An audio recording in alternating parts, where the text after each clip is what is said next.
नमस्कार, स्वागत आहे तुमचं किलबिल कट्ट्याच्या या भागामध्ये. आणि आज आपण पाहणार आहोत बेसिक कन्सेप्ट इन जिओमेट्रीचा पार्ट 2.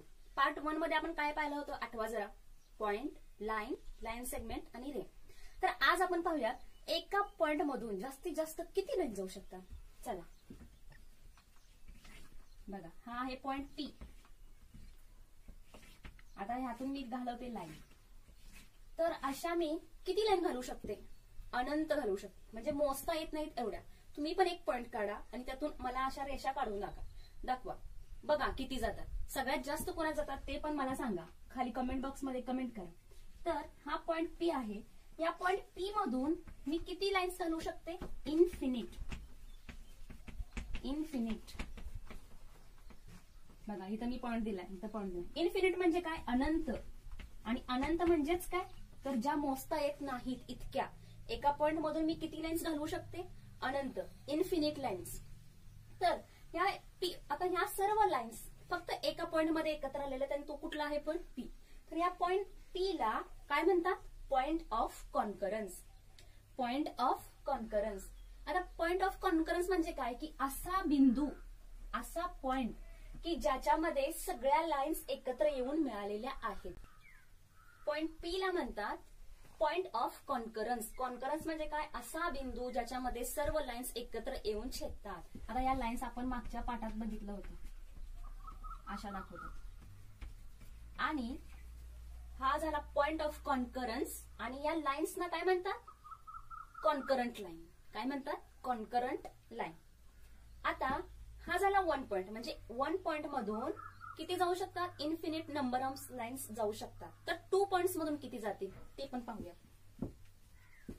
हा झाला 1 पॉइंट आणि हा झाला सेकंड पॉइंट. आता पहा, ह्याला मी नाव दिलं A आणि ह्याला नाव दिलं मी B. तर ह्या 2 पॉइंट्सना मला जर जोडायचं असेल तर बघा, मी किती जोडणं? एकच लाईन जाऊ शकते. म्हणजे एका पॉइंट मधून इन्फिनिट लाईन्स आणि 2 पॉइंट्स मधून ओनली 1 लाईन जाऊ शकते. एवढं लक्षात ठेवा की 1 पॉइंट मधून इन्फिनिट नंबर ऑफ लाईन्स जाऊ शकतात. आणि 2 पॉइंट्सना मला जर जोडायचं असेल तर फक्त ओनली 1 जाऊ शकते. तुम्ही म्हणाल तुम्ही असं जोडाल, आता ही लाईन इकडे गेली, बट ही कुठं? हा वेगळा बिंदू झाला, हा पॉइंट वेगळा झाला. त्यामुळे आपण काय म्हणू शकतो? ही लाईन ही नाहीये, इथं C दिला, म्हणजे ही काय झाली? लाईन सेगमेंट कुठली झाली? AC. तर मला जर A आणि B मधून 2च पॉइंट मधून घालवायचे असेल तर ओनली किती जाणार आहे? 1. आणि इथून इन्फिनिट नंबर आपण पाहणार आहोत कोलायनर पॉइंट आणि नॉन कोलायनर पॉइंट. आता तुम्ही म्हणणार हे काय वेगळं आहे? तर हे वेगळं काही नाही. पॉइंट 3 पेक्षा जास्त पॉइंट जेव्हा एकाच सरळ रेषेत असतात तेव्हा त्याला काय म्हणतात? कोलायनर पॉइंट.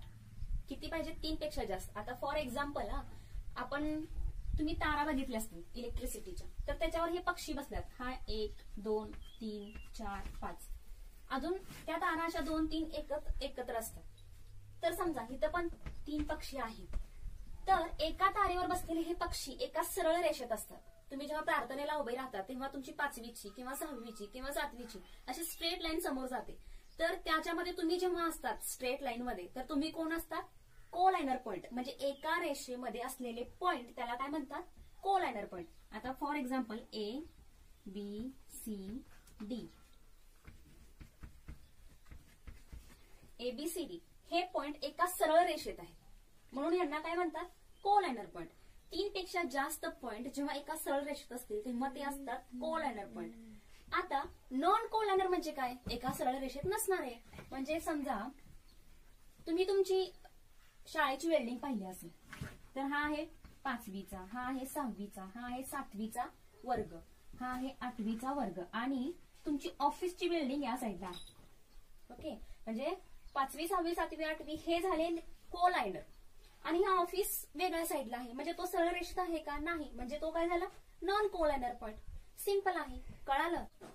आता आपण पाहणार आहोत पॅरलल लाईन्स आणि इंटरसेक्टिंग लाईन्स. आता पॅरलल म्हणजे काय? तर हे बघा, हे आहे आपलं पुस्तक.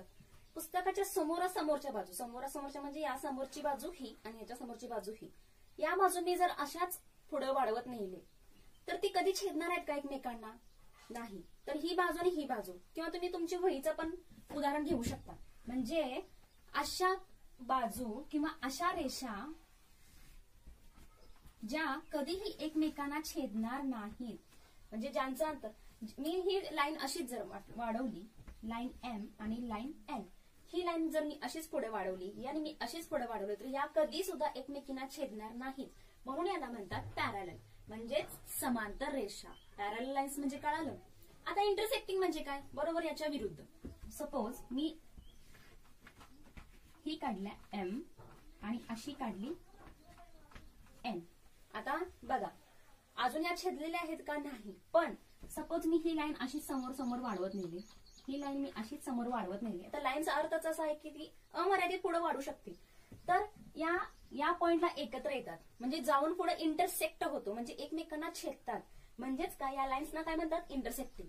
ज्या पॅरलल लाईन आहेत त्या कशा असणार आहेत, इंटरसेक्टिंग लाईन असतात, म्हणजे एकमेकांना छेदणाऱ्या लाईन्स. कळालं, parallel lines, intersecting lines. Next point आहे आपला प्लेन. प्लेन म्हणजे काय, सपाट भाग. सपाट भाग. आता मला जर ब्लॅकबोर्ड दाखवायचा असेल तर मी तो कसा दाखवणार, हा झाला माझा ब्लॅकबोर्ड. ओके, तर मी हा दिसतो सपाट भाग. आता हा ब्लॅकबोर्ड एवढाच आहे का, ब्लॅकबोर्ड दाखवताना त्याच्या चारी बाजू अमर्यादित या साईडला चारी बाजूनी वाढू शकतात, पण तो दाखवताना फक्त इतकंच दाखवतात, म्हणजे इथं अॅरो दाखवले जात नाहीत. हा झाला सपाट भाग. मला जर ग्राउंड दाखवायचं असेल तर तुम्ही काय कसं दाखवणार, मी म्हटलं तुमचा ग्राउंड कसा आहे, तर आमचा सर्कल आहे, असा गोल आहे, असा आमचा ग्राउंड चौकोन आहे, या साईडला बिल्डिंग्स आहेत, असं तुम्ही दाखवू शकता. म्हणजे त्याला म्हणतात सपाट भाग, यालाच म्हणतात प्लेन. अशा प्रकारे बेसिक कन्सेप्ट इन जॉमेट्री हा पार्ट आपला इथं कम्प्लीट झालेला आहे.